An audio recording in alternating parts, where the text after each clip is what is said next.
आपका मंसूबा उसका भी तो कुछ करे ना जी। देखिए मल साहब, एक तो मुझे खुशी है कि आप 45 दिन में दूध का दूध पानी का पानी हो जाएगा। अल्लाह करेगा, आपसे नहीं हुआ, आप शायद नए DGFI कर दें। दूध का दूध पानी का पानी हो जाएगा। वाजिद साहब वैसे JIT की रिपोर्ट उन्होंने दी थी जिस पे मियां साहब गए थे, ख्याल रखिएगा हो जाएगी ना। इन्हें पूछे इन्हें वाजिद यहाँ पे ट्रस्ट है कि नहीं। परवेज खटक साहब का ख्याल रखिएगा, वाजिद की रिपोर्ट आई तो खटक साहब का ख्याल रखिएगा। मुझे उम्मीद है इनकी तसल्ली हो जाएगी। देखिए मल साहब, प्रोजेक्ट का डिले होना कोई मैनेजमेंट फेलियर हो सकता है। हम तो ये पूछ रहे हैं कि जो रिस्पॉन्सिबल लोग हैं उनको आप लोग क्यों नहीं जो है नैब पकड़ती है, आप अकाउंटेबिलिटी की वाले क्यों नहीं पकड़ते हैं? ऐसे पूछे जैसे मैं नैब का चेयरमैन हूँ, क्यों नहीं पकड़ रही? 100 अरब ही हुआ है, ज्यादा नहीं हुआ है ना, 50 से 100 ही हुआ है।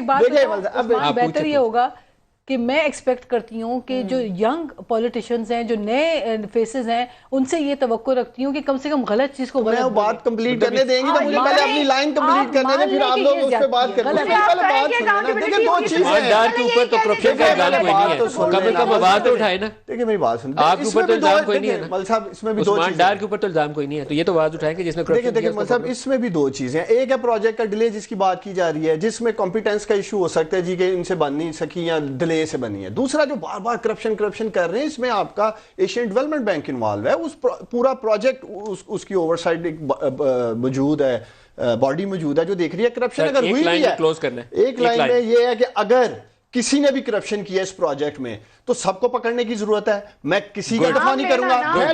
ठहरे,